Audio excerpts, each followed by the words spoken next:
bagaimana Pak Roy dan kawan-kawan asli apa tidak. Mungkin ini yang tidak berani dibicarakan. Ijazah Pak Jokowi yang katanya nggak ada atau palsu, yang mereka selama ini tunjukin dong. Hari ini sudah diperlihatkan lengkap SD, SMP, SMA, dan mereka terdiam.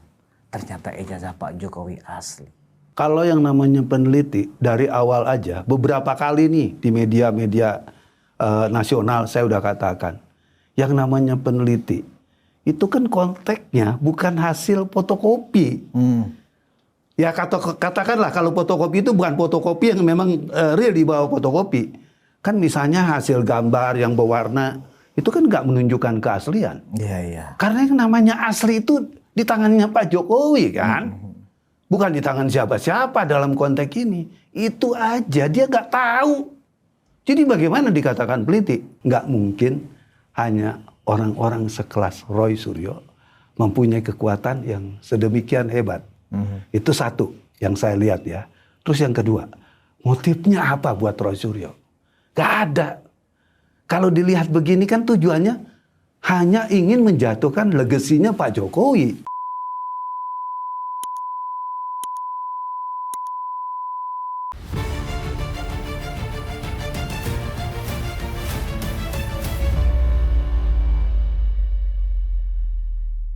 Hai, penonton Ruang Konsensus Unpacking Indonesia dimanapun Anda berada. Assalamualaikum warahmatullahi wabarakatuh. Salam sejahtera dan salam sehat buat kita semua. Hari ini seperti biasa, saya Budi Ma'ruf Piliang, anak Sulung Mulyono, kembali hadir menjumpai para termul dimanapun Anda berada. Sebelum saya membuka diskusi ini, saya cuma mention ya ke teman-teman Partai Solidaritas Indonesia bahwa kemarin di podcast ini saya merilis bahwa target PSI 2029 pemilu itu lebih kurang 300 kursi ya. Dan kalau 300 kursi itu bisa didapatkan PSI pecah rekor sepanjang sejarah. Tetapi podcast saya kemarin dengan wakil ketuanya hingga hari ini baru 1 kursi pun belum dapat. Jadi pesan saya adalah PSI perlu kerja keras di dapil masing-masing. Kerja keras. Kalau tidak, PSI mungkin ya terpaksa menunda lagi pemilu 2034. Oke, hari ini saya akan membahas tentang gelar perkara khusus ya, kasus ijazah palsu ya, fitnahan ijazah palsu Pak Jokowi di Polda Metro Jaya.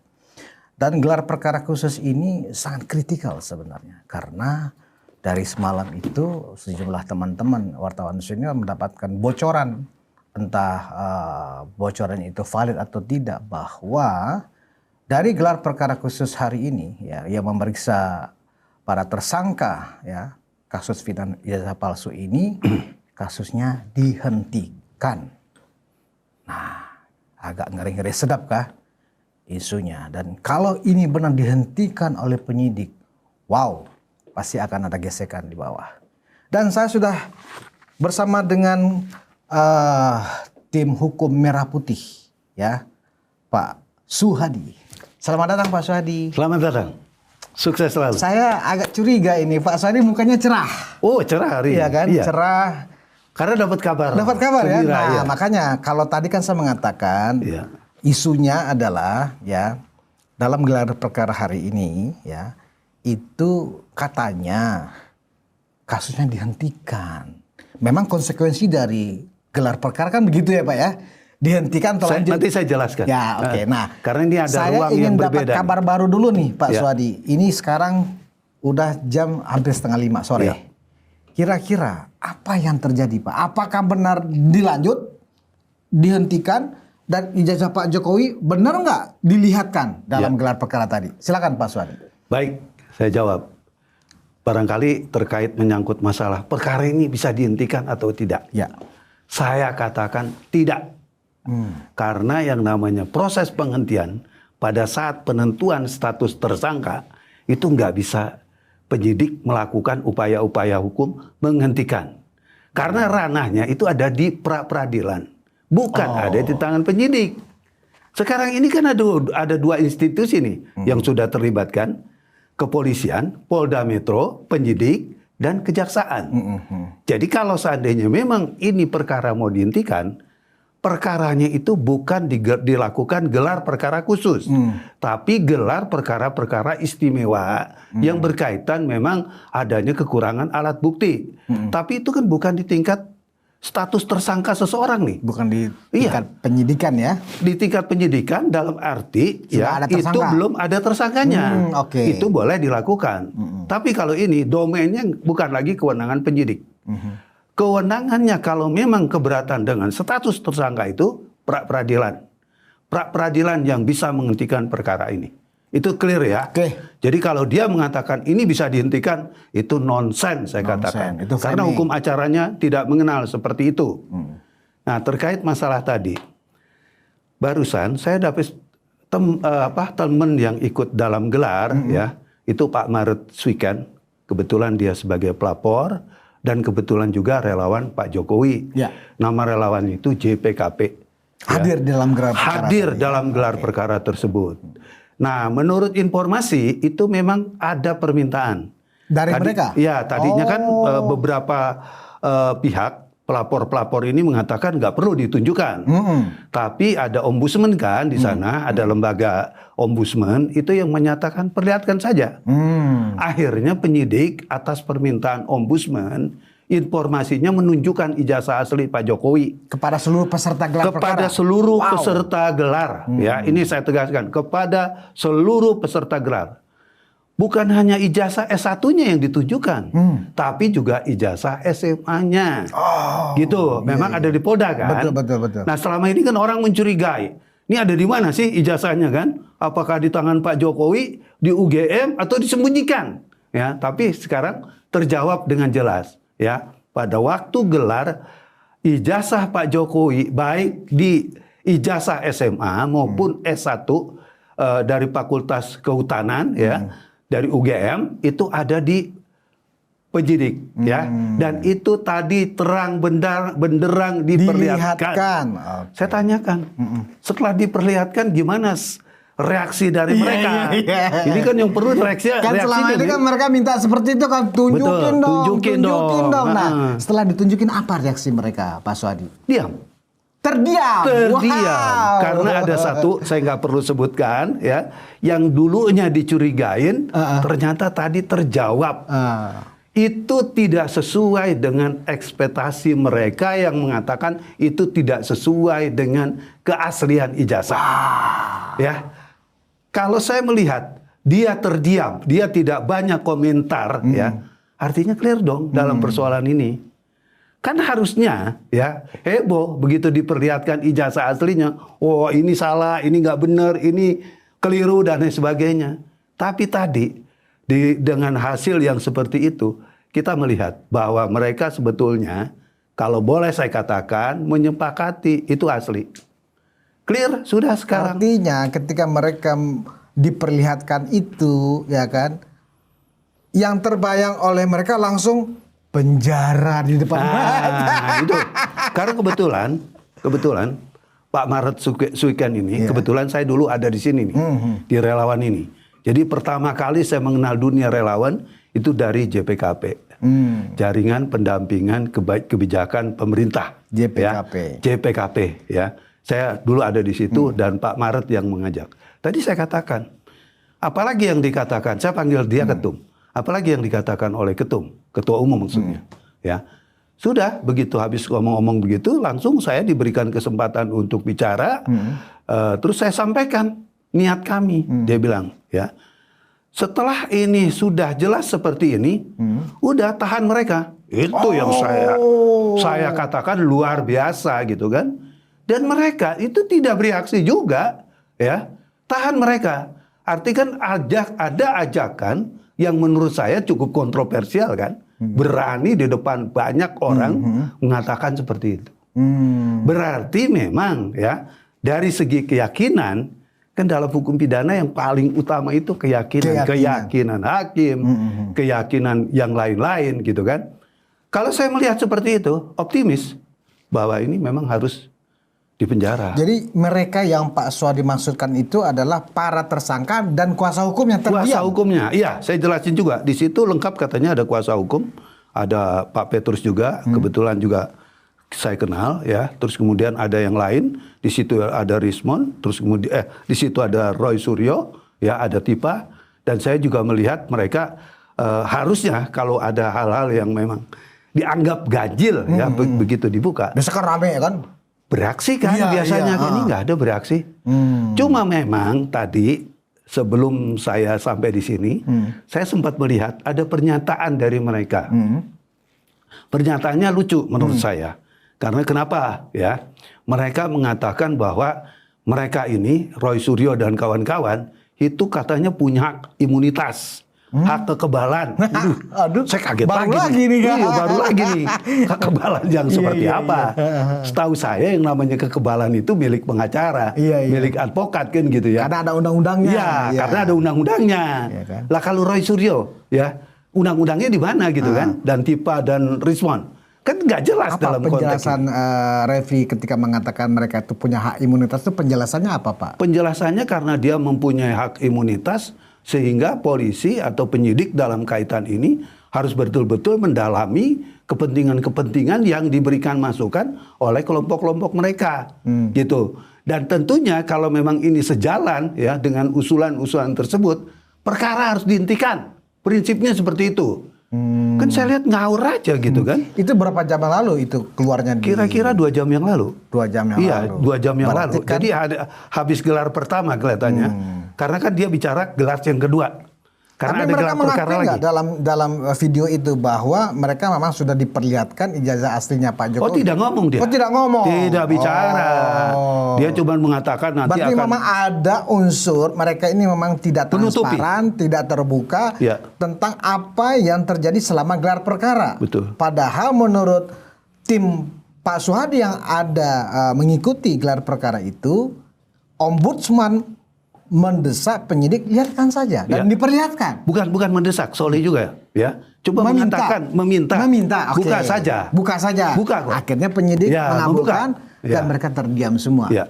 Tetapi itu tidak diinformasikan oleh mereka. Sampai Maksudnya apa itu Pak, mereka ini? Sampai hari ini itu data-data yang menurut saya valid ya. Data-data yang harusnya juga memang menjadi wilayah kerja dia. Itu kan harusnya diberitahukan kepada pers, kepada masyarakat. Saya sudah lihat ijazahnya. Saya sudah lihat kebenarannya. harusnya kan begitu. Atau saya sudah lihat kekeliruannya dan sebagainya. Ini nggak ada Nggak sama ada. sekali. Karena dugaan saya, kalau dia sudah mengatakan saya sudah melihat ijazahnya, atau katakanlah peserta gelar tadi sudah melihatkan ijazahnya, berarti kan dipertanyakan bagaimana Pak Roy dan kawan-kawan asli apa tidak. Mungkin ini yang tidak berani dibicarakan. Karena tadi kan ada satu item yang ada di ijazah itu yang dicurigai mereka, yang dulunya diduga, oh itu nggak nyambung nih, Masalah ini nggak stempel nyampe ya? nih. Masalah stempel ya Pak? Kelihatannya seperti itu. Oh, oke. Gitu. Cuma kan saya nggak berani ngomong Tadi pun itu pun nggak bisa mereka ungkapkan lagi. Rasa protesnya itu sudah terdiam karena sudah melihat itu stempel asli. Mungkin Iya. begitu barangkali ya. Betul. Wow. Jadi selama ini dibilang ini hilang dan ini nggak masuk dan lain sebagainya, itu ada semua. Lengkap itu semua gitu kan. Ini nggak mengenai foto dan lain sebagainya, di bawah foto. Tadi itu sudah terjawab. Oke, Gitu. sebelum saya mendalami masalah tentang mereka punya hak imunitas itu seperti yang diklaim ya oleh penasihat hukumnya, apa respon peserta atau penyidik ya ketika timnya Pak Suhadi yang ada di dalam meminta, kan sudah terbukti, sudah jelas ijazah Pak Jokowi asli, mereka meminta tahan aja. Tahan. Nah, Betul. apa respon dari penyidik? Respon penyidik Menunggu. tentunya juga nggak etis dong kalau dibilang iya. Tidak etis juga kalau dibilang tidak. Itu kan semua kerahasiaan penyidik Betul, kan. betul. Namun ajakan itu menurut saya dengan fakta-fakta yang sudah diperlihatkan, dengan dokumen yang selama ini dicurigai, barangkali masuk akal pernyataan itu gitu kan. Dan harusnya ini direspon oleh penyidik untuk dilakukan penahanan. Karena kita juga menghindari kegaduhan yang selama ini. Ketika ada permintaan dari Pak Maret ya namanya Pak ya? Ya, Pak Maret. Pak Maret itu meminta supaya mereka ditahan, ada respon atau ada reaksi nggak dari kuasa hukumnya? Mereka diam juga? Diam, semua diam. Saya tanyakan bagaimana reaksinya ketum. Mereka diam semua. Artinya mereka, ya cuma mungkin terkesima, mungkin juga nggak menyangka, mungkin juga bingung bagaimana menghadapi ke depannya.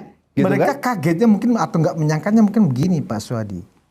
Gimana nih Bohir, infonya katanya memang palsu, tapi kok ini asli, mati gue. Mungkin begitu barangkali seperti itu. Karena kan begitu dia melihat dari dokumen yang ada tidak sejalan, tidak sepikiran yang dipikirkan oleh dia, harusnya selesai dong. Bahwa itu memang tindak pidana, perbuatan pidana yang harus dihukum. Tapi itu keputusan dari gelar perkara belum diumumkan Pak ya, karena memang ada dua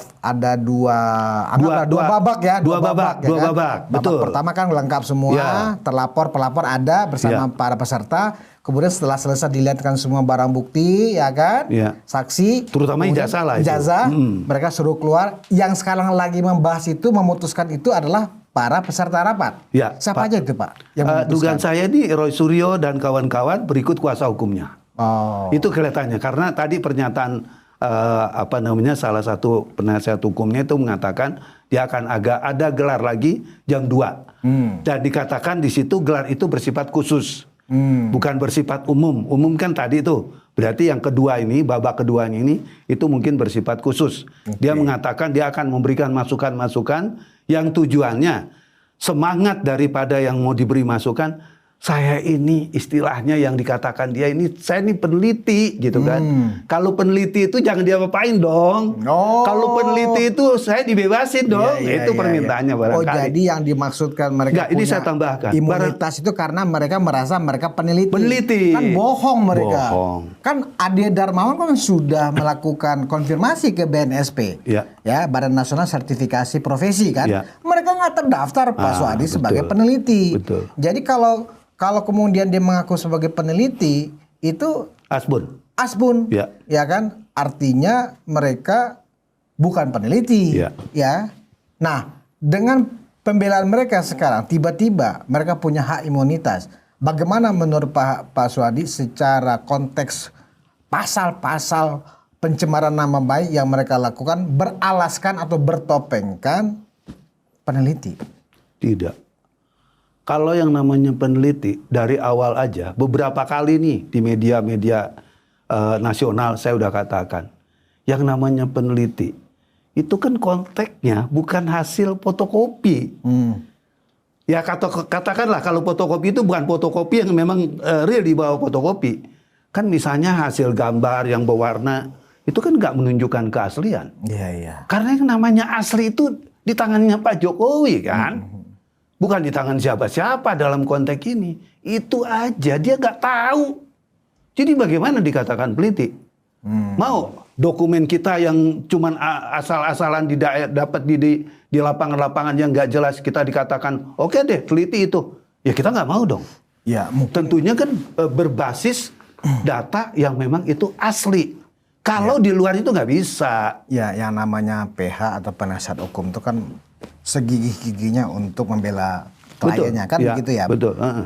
Nah, maksud saya begini Pak Suhadi, berdasarkan dari pengalaman Pak Suhadi sebagai seorang advokat juga, ketika barang bukti yang disengketakan itu ternyata sudah diperlihatkan, ya dan itu asli, bukti dari asli itu adalah mereka sendiri benar-benar terperangah, anggap begitu ya, tidak menyangka, oh ternyata benar ini asli. Nah, apakah ya akan membuat penyidik ya segera menetapkan mereka sebagai tahanan ya untuk kemudian ya segera menuju ke P21 habis itu penuntutan dan persidangan.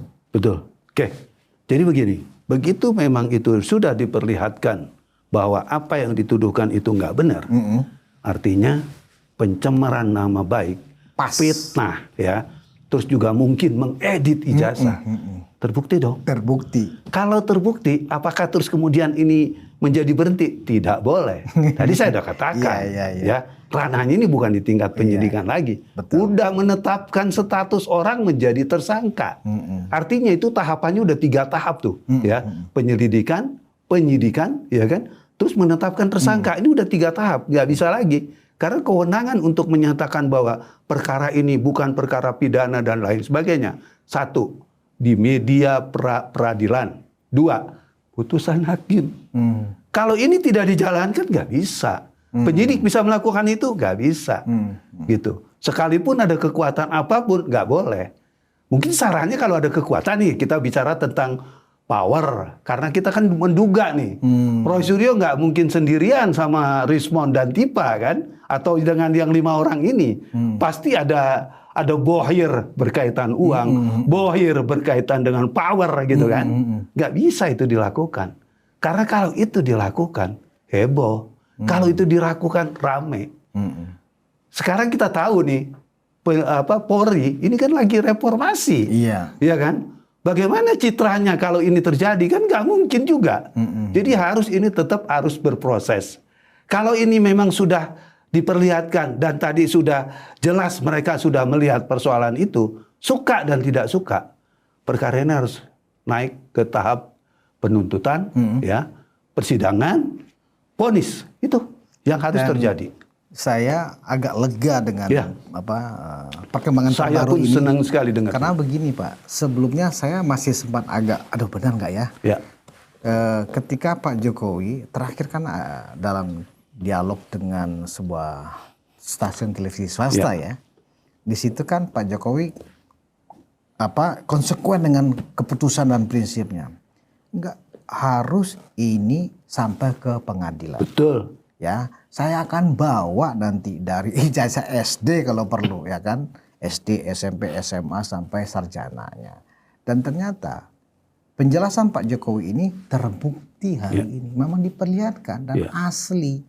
Ya, nah singkat cerita, berarti kita tentu berharap Pak Soehadi, nggak ada lagi manuver-manuver di belakang ini, baik yang sifatnya politis, ya kan kasusnya kan sangat-sangat politis ini, ya kan. Atau kemudian terjadi istilahnya mediasi, ya.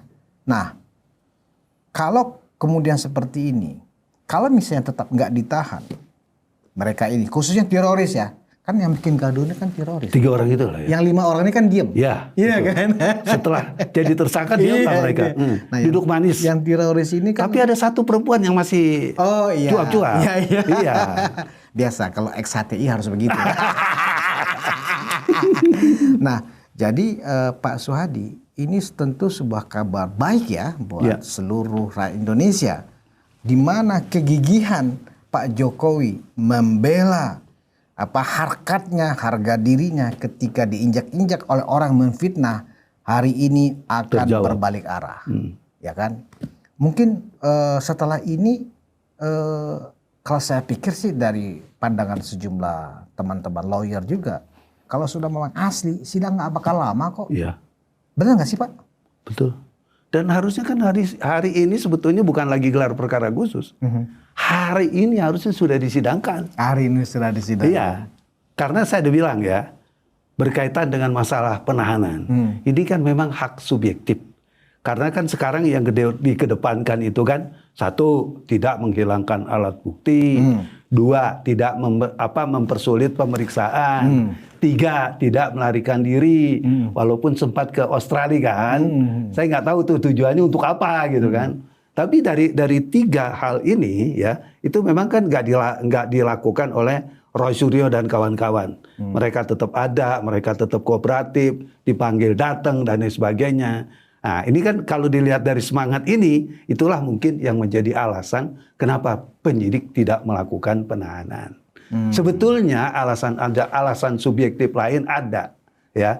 Kan di atas hukuman 5 tahun itu kan penyidik masih dengan tahan, alasan subjektif tadi biasa kan bisa kan, Pak, melakukan penahanan. Itu yang pertama. Yang kedua, tidak membuat kegaduhan. Kan ini terjadi kegaduhan terus. Belum lama ini berantem. Iya. Di rakyat bersuara. Betul. Ya kan? Ini kan gara-gara mempeributkan persoalan ini kan, dan adanya mereka di panggung-panggung itu. Iya, Kalau saya melihat ini kan, kawan kita Pitra dikeroyok, kan? Gitu. kita lihat seperti itu. Makanya saya dibilang kalau kita melihat kepada alasan-alasan subjektif yang bersifat tadi ya, rasional ya, berkaitan tidak menghilangkan alat bukti dan sebagainya, tapi dalam dimensi yang lain, kan ini ada persoalan yang mungkin perannya lebih besar daripada keadaan itu. Apa? Kegaduhan. Ya, situasi yang selalu terbelah. Sedangkan kita ini kan berharap masyarakat tidak terbelah lagi, tapi menjadi bersatu. Betul. Menjadi satu kekuatan untuk membangun Indonesia ke depan. Itu kan yang diharapkan. Ya, sebenarnya penyidik ini memang apa Pak ya? Tanda kutip ini tafsir saya ya. Penyidik ini sengaja mempermainkan para tersangka ini. Kenapa saya bilang begitu? Kan udah di tangan penyidik. Iya. Pasti juga sudah di lapor juga barangkali yang dipegang penyidik yang asli ini. Saya juga itu asli. Tapi betul. ketika melihat orang-orang ini di TV begitu, pasti terkekeh kali penyidikan di rumah kali ya. Betul. Lu sekarang lu ketawa, besok lu nangis bombay, lu paling begitu ya, lebih kurangnya. Karena memang banyak Jokowi lover terutama gitu loh, geram gitu loh Pak. Kok dibiarkan sih mereka sudah tersangka, tidak ditahan pula, tetapi dibiarkan memperdalam fitnahannya di ruang publik. Nah ternyata memang sengaja penyidik sepertinya memberikan ruang, mempermalukan mereka secara tidak langsung ya Pak Suhadi ya. Barangkali bisa ada pemikiran seperti itu. Gitu. Tapi saya punya persepsi yang lain. Gimana Pak? Dugaan saya ada orang kuat di sini. Yang minimal untuk tidak memalukan dirinya sendiri dari orang-orang yang di belakang ini. Memperlambat situasi inilah. Memperlambat. Kan saya udah bilang, kalau kita melihat kepada domain hukumnya, udah nggak ada alasan lagi, gitu kan. Tapi memperlambat tadi, ya. Memperlambat supaya ada muka lah dari orang-orang yang mungkin pernah menjanjikan sesuatu kepada Roy Suryo dan kawan-kawan. Kamu nanti aman, kamu begini. Tapi nyatanya kan nggak bisa, gitu kan. Nah, kalau saya lihat seperti ini, ya, kalau alasan-alasan seperti itu, ini tidak akan mempengaruhi segmen apapun berkaitan dengan hasil proses penyidikan kepada nanti penuntutan dan persidangan. Dan saya juga berharap ini memang harus diselesaikan di pengadilan. Karena saya yakin kok apa yang diperlihatkan hari ini, barangkali besok beritanya tetap akan sama. Tapi kalau nanti ya yang menyatakan asli op tidaknya itu adalah pengadilan, produk hukum, ya artinya orang nggak bisa menolak lagi. Artinya orang nggak bisa memperdebatkan wilayah-wilayah yang memang secara hukum, secara konstitusi udah ditetapkan bahwa ini adalah asli, bahwa ini nggak perlu diragukan lagi, kan gitu. Dan kalau memang ada ruang-ruang seperti itu, barangkali media-media nasional, terus juga podcast-podcast itu nggak akan berani memberitakan itu. Karena kenapa? Kan bisa jadi dianggap melecehkan putusan pengadilan. Betul. Kita tahu negara kita ini negara hukum, ya. Restat artinya negara memang berdasarkan hukum, bukan negara kekuasaan. Mastat. Kalau kita mengacu kepada persoalan ini, produk hukum atau putusan hakim itu adalah segala-galanya berkaitan dengan kita kita kiblatkan kepada tadi bahwa negara kita adalah negara hukum. Ya. Kalau kita lihat perkembangan hari ini ya, Pak Suhadi, ya saya sih yakin bahwa sebentar lagi ini masuk ke penuntutan dan persidangan ya. Saya berharap seperti itu. Mengingat ini 700 bukti loh Pak. Nah maksud saya, apakah di dalam persidangan ke 700 bukti ini diperlihatkan semuanya? Kalau diperlihatkan semuanya kan kebayangkan Pak, persidangannya bakal lama ini. Gini. Belum lagi 20 saksi ya kan? Ya, betul. Saya mungkin bisa ceritakan ya bagaimana nanti mekanisme di dalam persidangan. Ini kan dibagi dua klaster. Ya, klaster 1 dan 2. Klaster 1 ada 5 orang, klaster 2 ada 3 orang. Nah, klaster-klaster ini nanti ini yang akan membedakan hakimnya, majelisnya, terus kemudian juga jaksanya. Itu nanti akan membedakan di situ. Dan ini nanti akan duduk bersama. Jadi nggak satu-satu disidangkan, nggak bisa begitu. Jadi tiga tersangka ini akan menjadi satu satu paket, ya. Baik Klaster itu klaster 1 5. Ya. Klaster 2 3. langsung tiga-tiganya langsung duduk gitu. Tiga-tiganya di Bukan situ. one by one gitu Pak ya? Betul, nggak bisa gitu kan, tidak di-split di 3 orangnya ini. Jadi yang 3 dan 5 ini itu yang namanya di-split gini. 3 dan 5 itu di-split. Ya, ada kelompok 1, ada kelompok 2. Itu namanya di-split. Kalau di-split perkara itu dipisah. Oke. Saya nggak ngerti apakah nanti mereka ini bagian daripada konteks pasal 55 itu turut serta atau mungkin juga menyuruh dan lain sebagainya. Itu ada di dalam pasal 55 dan 56 KUHP. Itu nanti kita lihat di sana, gitu kan. Nah, kalau melihat dari 3 orang ini nggak bisa lagi di-split karena mereka adalah satu kesatuan, gitu ya. Nanti hakimnya 3 orangnya sama, ya. Misalnya si A, si B, si C untuk mengadili 3 orang ini. Jaksanya pun sama. Siapa jaksanya? Dari Kejaksaan Agung tentunya kan, nanti ini dari Kejaksaan Tinggi. Itu siapa aja. Terus jaksa dari pengadilan, dari Kejaksaan Negerinya siapa saja. Itu nanti akan sama. Jadi hanya 2 majelis dan 2 kelompok pihak kejaksaan yang melakukan, mungkin kalau pertama itu dakwaan. Ya. Terus kemudian ke persidangan. Jadi hanya ada 2 sidang. Saya juga mengusulkan sebaiknya, kan mungkin berita yang tadi kita sampaikan, ya berkaitan sudah ditunjukkan ijazah Pak Jokowi, mungkin kan hanya terbatas nih kelompoknya. Nggak semua orang yang memang ada di kelompok yang selama ini memperhatikan kasus ini tahu.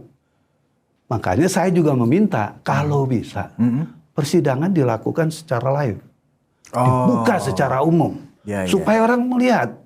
Bukan hanya kelompoknya Roy Suryo, tapi dalang-dalang nih, kalau memang ada dalangnya, kan gitu kan? Yang memainkan orkestranya siapa? Bisa lihat juga gitu loh maksud saya. Jadi semuanya puas, semuanya yakin. Oh ini benar asli, selesai. Kira-kira dalam persidangan nanti, ya, karena memang sudah tak terbantahkan. Belum lagi pada saat persidangan UGM dipanggil sebagai yang memproduksi ijazah itu atau yang mengeluarkan ijazah itu dipanggil. Pihak Dekanan Fakultas Kehutanan dipanggil. Digital forensik yang memang bersertifikat, nggak kayak si Rismon kan nggak punya sertifikat ya sebagai digital forensik dipanggil. Nah, saya jelasin dulu. Itu yang dilapor Polri itu termasuk tercanggih loh di dunia. Betul. Tercanggih loh. Rismon aja yang menyangkal itu kan cuma Rismon, Pak. Ya kan? Nah, maksud saya begini, Pak Suhadi. Apakah dalam persidangan nanti siapa bohirnya akan bisa terungkap nggak sih, Pak? Kelihatannya sulit. Sulit ya? Sulit. Berarti mereka kalau Roy Suryo dan kawan-kawan tutup mulut, tutup mata, tutup telinga. Berarti ada 2 skenario ya, dua kemungkinan ya, kalau itu yang terjadi.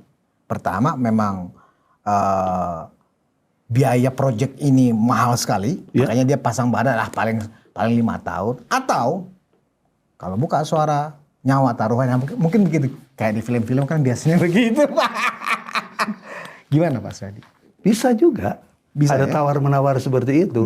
Kamu ngomong habis, mungkin itu bisa terjadi.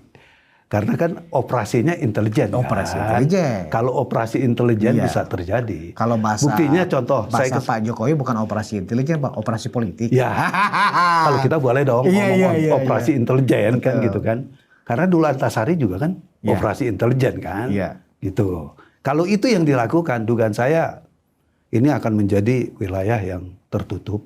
Wilayah yang kita tidak tahu, tapi kan sama-sama kita tahu dari kacamata pandangan hukum, ya nggak mungkin hanya orang-orang sekelas Roy Suryo mempunyai kekuatan yang sedemikian hebat. Itu satu yang saya lihat ya. Terus yang kedua, motifnya apa buat Roy Suryo? Gak ada.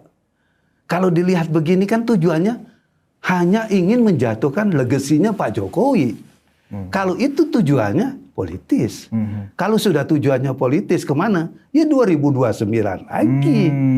Ya kan? Ya, bagaimana nanti suara Pak Jokowi ini di 2029 ini sudah tidak bergetar lagi. Sudah tidak mempunyai nilai lagi di mata publik. Kan gitu. Tetapi mereka rupanya lupa. ya, semakin dibeginikan, Pak Jokowi semakin dikuyo-kuyo, itu narasinya bukan lagi redup, tapi semakin kayak bersinar, ya, seperti suatu magnet yang luar biasa. Karena kita lihat di kediaman beliau itu nggak pernah sepi dari orang yang datang mau bertemu dengan Pak Jokowi.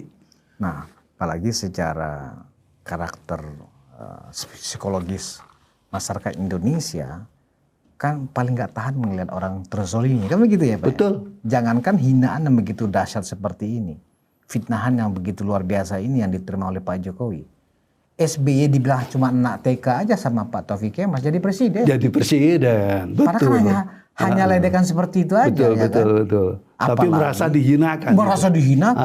Betul. Padahal kan apa sih kok tersinggung amat dibilang anak TK kan gitu loh. Tapi hanya gara-gara itu aja timbul simpati publik dan dia jadi presiden. Betul. Ya kan begitu. Nah, apalagi Pak Jokowi. Iya. Pak Suhadi walaupun beliau sudah menjabat 2 periode artinya apa?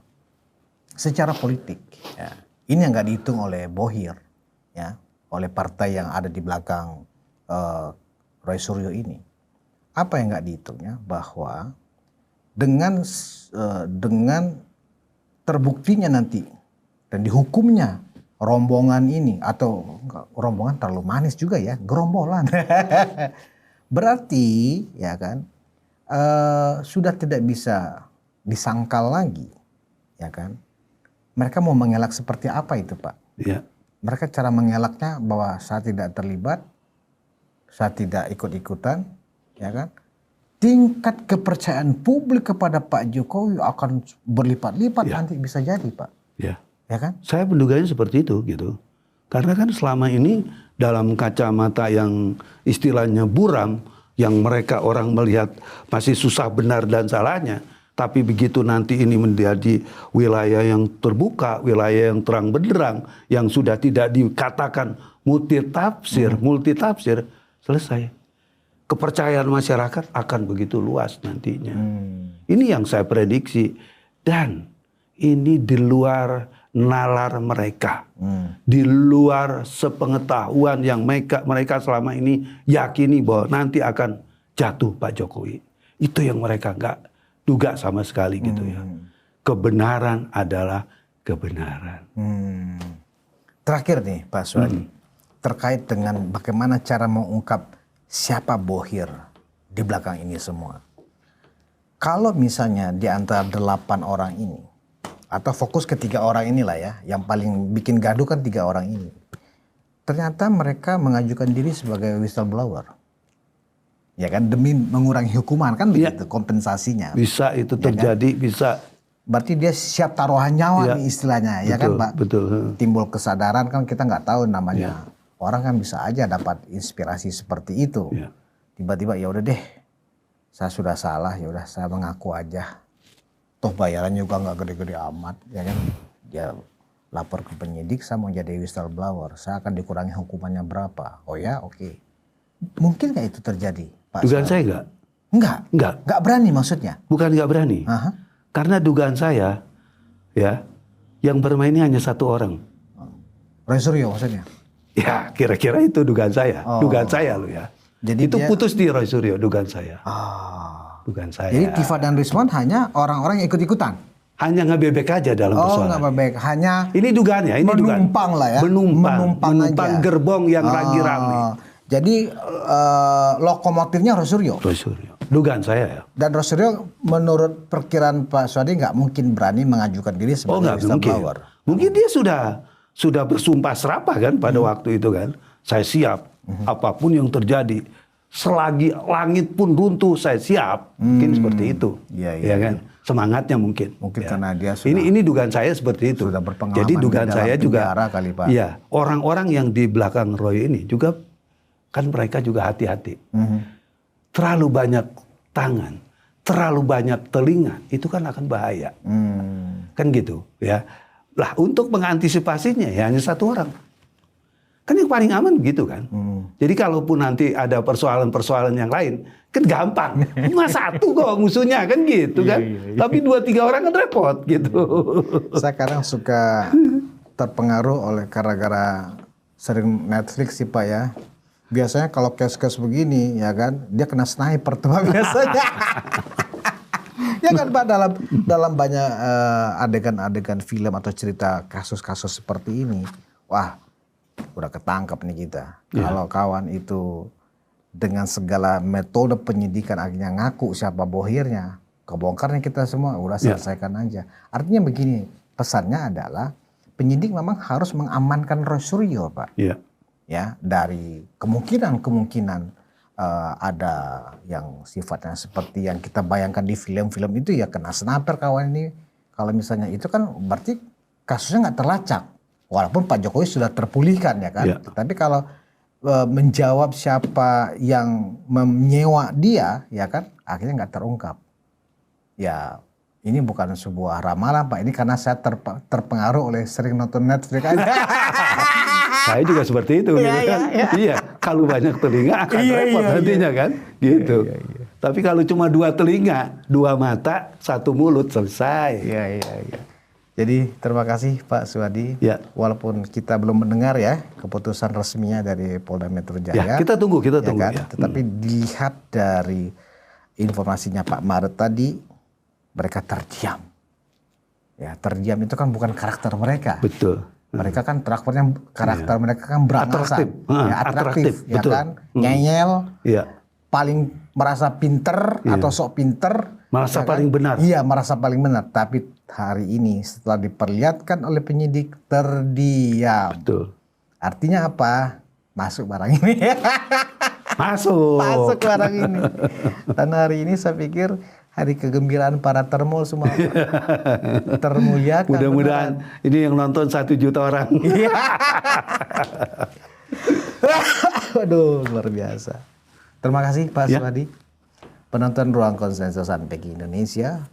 Kita memang masih menunggu ya keterangan resmi dari pihak Polda Metro Jaya hasil gelar perkara khusus yang memeriksa 8 orang tersangka hari ini. Tetapi setidaknya dari informasi orang dalam seperti yang dijelaskan oleh Pak Suhadi tadi, ijazah Pak Jokowi yang katanya nggak ada atau palsu yang mereka selama ini tunjukin dong.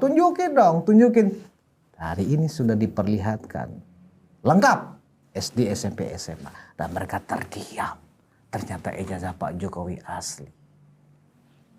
Ini adalah hadiah buat para termol yang terus-menerus ya mengawal kasus Pak Jokowi ini demi kebenaran. Bukan kebenaran versi mereka. Ya. Mari kita kawal terus, kita tunggu persidangan. Mudah-mudahan bohirnya dapat dibuktikan atau mereka akhirnya bersaksi di depan hakim. Saya dibayar oleh Pak ini. Nah, kita tunggu tuh siapa, ya kan? Seru kalau ada itu. Seru, pasti seru. Terima kasih atas perhatian Anda. Kita bertemu di Ruang Konsensus berikutnya. Assalamualaikum warahmatullahi wabarakatuh.